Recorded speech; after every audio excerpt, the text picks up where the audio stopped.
Hello everyone, আমি পূজা কলকাতা থেকে। আশা করি তোমরা সবাই ভালো আছো। তো এটা আমার সেকেন্ড ব্লগ। আজকে আমরা যাচ্ছি বড় কাছারি মন্দিরে পুজো দিতে। বড় কাছারি মন্দিরে বিশেষ করে যাদের কোনো মানসিক থাকে বা মানসিক করে তারাই পুজো দিতে যায়। ইভেন যারা শিব ঠাকুরের ভক্ত, অবশ্যই আমি একবার সাজেস্ট করব একবার হলেও ওখানে ঘুরে আসো, কারণ পুজো দিয়ে প্রচণ্ড শান্তি পাবে। খুবই ভালোভাবে পুজো করে, ইভেন তুমি বসে পুজো দেখতে পাবে। যেমন কি হয়, দক্ষিণেশ্বরে আগের বারে গিয়েছিলাম, সেখানে কি এত ভিড় দিয়ে লাইন দিয়ে পুজো দিয়েছি, বাট ঠাকুরের দর্শনটা পর্যন্ত করতে পারিনি।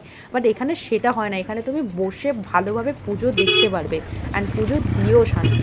বিশেষ করে যারা শিব ঠাকুরের ভক্ত তারা অবশ্যই একবার হলেও ভিজিট করো।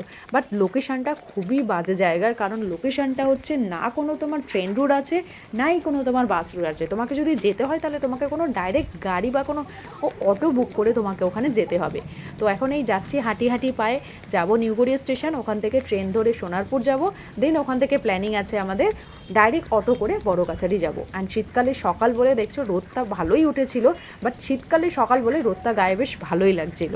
তো প্ল্যানিং আপাতত তাই আছে যে ওখান থেকে ফার্স্ট মর্নিং গিয়ে বাবাকে পুজো দেব, পুজো দিয়ে তারপরে ওখান থেকেই কিছু খাওয়া দাওয়া করে নেব। তো প্ল্যাটফর্মে চলে এসেছি, এখানে এসে নিউগড়িয়া থেকে সোনারপুর টিকিট কেটে নিলাম। এখন যাচ্ছি প্ল্যাটফর্মের উপরে, ট্রেন আসলেই একদম ডাইরেক্ট সোনারপুর রওনা দেব। ফাইনালি অনেক খোঁজার পর আমরা অটো পেয়ে গেছি, এখন রওনা দিলাম বড় কাছারির জন্য। অটো তো পেয়ে গেলাম, বাট প্রবলেম হচ্ছে আমরা টানা অটো পাইনি। আমরা চেয়েছিলাম পার্টিকুলার একটা অটো বুক করে ডাইরেক্ট বড় কাছারি যাব, বাট চার্জ এতটাই হাই বলছিল যে পসিবলই না। সেই কারণে আমরা ডিসাইড করলাম যে আমরা খেপে খেপে যাব। তবে খেপে খেপে গেলে কি হবে, আমাদের টোটাল 3টে থেকে 4টে অটো চেঞ্জ করতে হবে, কারণ এটা রুটটা এমন একটা রুট আর কোনো অপশন নেই। তাই আমরা ডিসাইড করলাম খেপে খেপেই যাব। চার্জ মাত্র 20 টাকা ছিল, এখান থেকে একটা খেপে যাব, ওখান থেকে একটা খেপে যাব। তবে অল্টো তোমার অল টাইম অ্যাভেলেবেল, মানে তুমি যে খেপে খেপেও যাবে তোমার কোনো প্রবলেম হবে না। এখন আমরা যাচ্ছি ভ্যানে করে, কারণ দুটো অল্টো অলরেডি চেঞ্জ করে আমরা চলে এসেছি জয়রামপুর। জয়রামপুর থেকে এখানে একটা মন্দির আছে, সো এখানে পুজো দিয়ে আমরা যাব বড় কাছারি, বাট ডিস্টেন্সটা অনেকটাই, তাই শেষমেশ ভ্যানে করে। কিসে করে যাচ্ছ? আমরা যাচ্ছি সবাই ভ্যানে করে, দুজনে, সবাই না দুজনে। শীতকালে সকাল রোদটাও ছিল, বেশ ভালোই লাগছিল। তো সেই জন্য, আর প্রচণ্ড ঠান্ডা হাওয়াও দিচ্ছিলো, এই জন্য বেশ ভালো করেই ঢুকে ঢুকে বসেছি, কারণ রোদটা তো ভালো লাগছে, সাথে হাওয়াটাও দিচ্ছে। এদিকে তাকা, আমরা শেষমেশ যাচ্ছি ভ্যানে করে। কারণ আর কোনো অপশন নেই, না ওখানে কোনো আর কোনো গাড়ি যায়, সো আর জায়গা টোটো বা ভ্যানই পাবে। তো আমরা ভ্যান পেয়েছি, তাই ইমিডিয়েটলি আমরা ভ্যানে উঠে গেছি। ফাইনালি এত জার্নি করার পর আমরা এসে পৌঁছালাম জয়রামপুর মন্দিরে। এখান থেকে পুজো দিয়ে রওনা দেবো বড় কাছারির দিকে। আমরা একদম সঠিক সময় এসে পৌঁছে গেছি, কারণ এখনও বাবার ফার্স্ট পুজো শুরু হয়নি। সো বাবাকে এখন স্নান করানো হবে, তারপরে পুজো শুরু হয়ে যাবে। সো সকাল সকাল বেরিয়ে আমাদের প্রফিট হয়েছে, কারণ আমরা এই কারণেই প্ল্যানিং করেছিলাম যে আমরা যেন গিয়ে ফার্স্ট পুজো দিতে পারি। সো এখন এই বাবাকে স্নান করানো হচ্ছে, এরপরেই পুজো শুরু হবে, ইভেন্ট আমরা ফার্স্ট পুজো দিতে পারবো। সো ফাইনালি অত সকালে বেরিয়ে এত জার্নি করে এসে সাকসেস হলাম।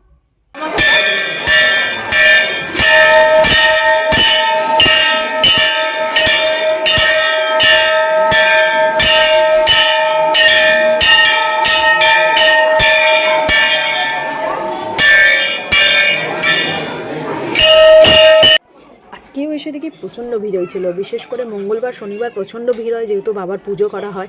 বাট এসে খুব লাকি, কারণ বাবাকে 1 ঘন্টা ধরে পাক্কা স্নান করালো, সেটা আমরা বসে ভালোভাবে দেখতে পেলাম। অঞ্জলি দেওয়া হয়ে গেছে, এবার আমরা কিছু ছবি তুলে নিচ্ছি, কারণ দেখো এত কষ্ট করে এসেছি অ্যান্ড শাড়ি পরেছি, মেয়েরা ছবি তুলবো না কখনো হতে পারে? তো কিছু ছবি ভিডিও বানিয়ে নিলাম। এবার প্ল্যানিং আছে এখান থেকে মন্দির থেকে ডাইরেক্ট আমরা রওনা দেবো বড় কাছারি। তো এটা আমার সেকেন্ড ব্লগ, যদি কিছু ভুল ত্রুটি করে থাকি অবশ্যই ক্ষমা করে দিও, অবশ্যই তোমরা সাপোর্ট করো। এটা আমাদের 4th অটো। তো এখনও পর্যন্ত সোনারপুর থেকে 3টে অটো চেঞ্জ হয়ে গেছে, এটা লাস্ট অটো। এখান থেকে চেঞ্জ করে ডাইরেক্ট আমরা বড় কাছারি যাব। অনেকটাই লং ডিস্টেন্স, বাট অটো নিয়ে কোনো সমস্যা হয়নি। সো ফাইনালি বড় কাছারি এসে পৌঁছে গেছি, এখন হাঁটি হাঁটি পায়ে মন্দিরের দিকে যাচ্ছে। বেশি করে রাস্তা না, অটো থেকে নেবে জাস্ট 2 থেকে 3 মিনিটের রাস্তা, হেঁটে হেঁটে ডাইরেক্ট মন্দিরে পৌঁছে যাবে। আর আশেপাশে প্রচুর দোকানপাট বসেছিল, তো আমরা ওই জিনিস দেখতে দেখতেই যাচ্ছিলাম। ভাবলাম কিছু জিনিস কিনবো, একটা শঙ্খ কেনার ইচ্ছে ছিল, বাট প্রচণ্ড দাম বলছিল, নর্মাল দোকানের থেকে এখানে অনেক বেশি দাম। বাট আশেপাশে প্রচুর দোকানপাট আছে এবং সমস্ত ধরনের জিনিস পাওয়া যায়। সো আমরা ফাইনালি দোকান খুঁজছি কিছু প্যারা কেনার জন্য, ওখান থেকে আমরা মিষ্টি কিনে নিয়েছি। তো এখান থেকে কিছু প্যারা কিনে নিয়ে ডাইরেক্ট আমরা যাবো পুজো দিতে। বাবার মন্দিরের ভেতর ক্যামেরা অ্যালাউ নেই, সো বাইরে থেকেই একটা শর্ট ভিডিও বানিয়ে নিলাম। এতটা জার্নি করে আসার ফাইনালি পুজো দিয়েছি, এটাই শান্তি। মুখ চোখের অবস্থা দেখছো, কারণ সকাল থেকে না খেয়ে আছে আর এতটা জার্নি করে এসেছি, এই জন্য এরকম অবস্থা। সো ফাইনালি পুজো কমপ্লিট করে ওখানেই আমরা বেরিয়ে কিছু খেয়ে নিয়েছিলাম, মটরশুঁটি কচুরি অ্যান্ড আলুর তরকারি। কারণ পুজো দিয়েছে, নিরামিষ খাওয়ার ছিল, তাই খেয়ে দিয়ে এখন রওনা দিলাম অটো করে। কারণ আজকে আমাদের 4টি অটো করে এসেছি, একটা ভ্যানে করে এসেছি, তো যাওয়ার সময় সেম আমাদের এরকমভাবে যেতে হবে। তো এই জন্য তাড়াতাড়ি বেরিয়ে পড়লাম, কারণ পুজো দিতে দিতে প্রায় অলরেডি অনেকটাই লেট হয়ে গেছে, কারণ ডেস্টিনেশনটা অনেকটা দূরে ছিল। বাপরে বাপ! অটো থেকে নেমেই দেখি পুরো অন্ধকার হয়ে গেছে। এখান থেকে এখনও 3টে অটো, বাট আমরা লাকিলি 3টে অটো চেঞ্জ করতে হয়নি। আমরা ডাইরেক্ট বাস পেয়ে গেছিলাম যেখানে সোনারপুর পৌঁছে যাব। সো সোনারপুরে নেমেই আমরা কিছু খেয়ে নিলাম, শেষমেশে একটু আলু কাবলি খেলাম যাতে মুখটা একটু ভালো হয়ে গেল। অ্যান্ড ওখান থেকে আমাকে আবার ট্রেনে করে আসতে হবে, আবার হেঁটে বাড়ি যেতে হবে, তো আর অতটা এনার্জি ছিল না। তো শেষমেশ ওখান থেকে ডাইরেক্ট র্যাপিডো করলাম, ওখান থেকে ডাইরেক্ট বাড়ি পৌঁছে যাব। বাড়ি গিয়ে ফাইনালি রেস্ট হবো। তো পুরো দিন চলে গেল সামান্য পুজো দিতে। বাট সত্যি বলতে পুজো দেওয়া না একটু শান্তি, কারণ এত আমরা ব্যস্ত থাকি কাজের লাইফে, সামান্য পুজো দেওয়ার জন্য সময় বের করতে পারি না। বাট মাঝে সাঝে একটুখানি একবার হলেও আমি সাজেস্ট করবো সবাইকে, মাসে ইয়া অন্তত 2-3 মাসে একবার অন্তত পুজো দিয়ে আসা জায়গা, যেখানে একটু শান্তি পাবে, তুমি শান্তিভাবে থাকতে পারবে। এই যে পাটুলি, পাটুলি মানেই এর পরের স্টপেজ আমাদের বাড়ি। তো অলমোস্ট পৌঁছেই গেছি অ্যান্ড খুব ভালোভাবে এনজয় করেছি। তো এটা আমার সেকেন্ড ব্লগ, অবশ্যই তোমরা সাপোর্ট করো, আর যদি কোনো ভুল ত্রুটি হয়ে থাকে তাহলে ক্ষমা করে দিও।